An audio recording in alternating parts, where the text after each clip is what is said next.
This is a question from the electric field and this is from NCERT. NCERT का question number 53 है, जो class 10th का revision class चल रहा है वहाँ से है।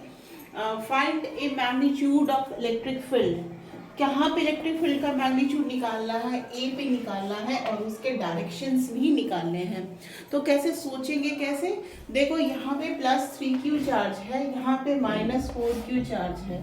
जहाँ पे निकालना है वहाँ पे +1 यूनिट 1 कूलम का आप यूनिट चार्ज सोच सकते हो। तो there will be the force of repulsion between them, its direction is like that. And यहाँ पे हमको निकालना है इस दोनों के बीच में फोर्स ऑफ अट्रैक्शन होगा, ठीक है। और ये हमारा एक इक्विलैटरल ट्रायंगल है, दिस एंगल इज 60 डिग्री, तो ये 180 डिग्री से ये 120 डिग्री ऑटोमेटिकली हो जाएगा। तब हम मैग्नीट्यूड लिखते हैं EAB। अगर हम मैग्नीट्यूड फॉर्म में लिखते हैं EAB का डायरेक्शन, आप इसको वेक्टर फॉर्म में भी लिख सकते हो, मैग्नीट्यूड फॉर्म में भी लिख सकते हो, दोनों केस में सेम ही आंसर आएगा, दोनों तरीके से हम समझेंगे।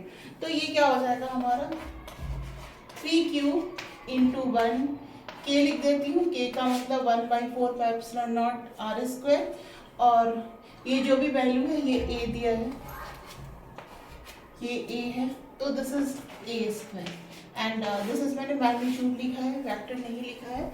तो ये वैल्यू हो जाएगा हमारा 3Q KQ/A², है ना, 3KQ/A²। सिमिलरली इसमें क्या होगा, there is a force of attraction, हम इसका भी मैग्नीट्यूड लिख रहे हैं। तो मैग्नीट्यूड में फिर माइनस साइन को नहीं लेने की जरूरत है, मैग्नीट्यूड में इसका मॉड वैल्यू हम लोग लिख रहे हैं। तो ये दिस विल बी वो क्या आएगा, K 4Q/A² आएगा, है ना। और इस दोनों का रिजल्टेंट क्या होगा, इस दोनों के रिजल्टेंट को निकाले, आपको दो वेक्टर पता है, ये उस दोनों के बीच का एंगल पता है, तो हम लोग को वेक्टर ER का रिजल्टेंट कैसे निकालते हैं, mod of under root square करते हैं पहले, अंडर रूट बाद में कर देंगे। तो हमारा क्या आ जाएगा, EAB का के मॉड का स्क्वायर प्लस EAC के मॉड का स्क्वायर प्लस 2, इस दोनों का multiple mod EAB EAC into cos, cos का क्या होगा, कॉस 120 डिग्री, कॉस 120 डिग्री। अब यहाँ से आपको कॉस 120 डिग्री कौन से क्वाड्रेंट में है, सेकेंड में, सेकेंड में कॉस का वैल्यू क्या होता है, नेगेटिव होता है, और ये जो वैल्यू क्या हो जाएगा 90 + थीटा साइन, मतलब ये आ जाएगा हमारा -½ यानी कि 2 कैंसिल आउट हो जाएगा। तो बस हम लोग इस पे जो जो कॉमन है वो KQ/, अब यहाँ पे स्क्वायर इसका करोगे तो ये A4 आएगा, सब में A4 आ जाएगा, तो हम इसको रूट से बाहर, इसको रूट ही कर देते हैं, इट विल बी बेटर। तो KQ/A² जो कि सब में कॉमन है वो बाहर आ जाएगा, वी विल लेफ्ट विथ, क्या हमको बचेंगे 3 का स्क्वायर क्या होगा 9, 4 का स्क्वायर क्या होगा 16, एंड ये क्या हो जाएगा +2 into 3 into 4 into minus of, तो माइनस ऑफ से 2 कैंसिल आउट हो जाएगा, यहाँ पे माइनस हो जाएगा, यानी कि दिस विल कम एज 25 - 12, तो 25 - 12 कितना हो जाएगा हमारा 30। तो KQ/A² अंडर रूट 13 हमारा रिजल्टेंट इलेक्ट्रिक फील्ड होगा। यूनिट्स यहाँ पर मैं लिख रही हूँ बिकॉज हम देख लेंगे कि ये जूल में है, तो जूल डाल देंगे हम लोग, और यहाँ पे मीटर में है या सेंटीमीटर स्क्वायर में, यहाँ पे मैंने लिखा नहीं है, तो जो भी यूनिट्स होगा वो यहाँ पे हम लोग इसको यहाँ पे ये करके डाल देंगे। तो दिस इज द हम लोग कैसे निकालते हैं find magnitude of electric field at point A. अब डायरेक्शन निकालने के लिए दो मेथड यूज करेंगे। सबसे पहले जो भी वैल्यू पूछा जा रहा है इसके दो कंपोनेंट यूज निकालेंगे, ठीक है। अब जो हम इलेक्ट्रिक फील्ड निकाले हैं पॉइंट ए पे, तो यहाँ पे जो ए का जो नेट इलेक्ट्रिक फील्ड है इसका ये आया KQ/A² अब इसका क्या डायरेक्शन क्या होगा पॉइंट ए पे, तो डायरेक्शन के लिए हमको सारे कंपोनेंट्स निकालने पड़ेंगे। तो ऐसा करते हैं ना कि आप पे है कि आप एक्स एक्सिस वाई एक्सिस किसको मानते हो। अब देखो यहाँ पे हमारा क्या है, EAC है ना। तो मैं ना ऐसा करती हूँ कि ये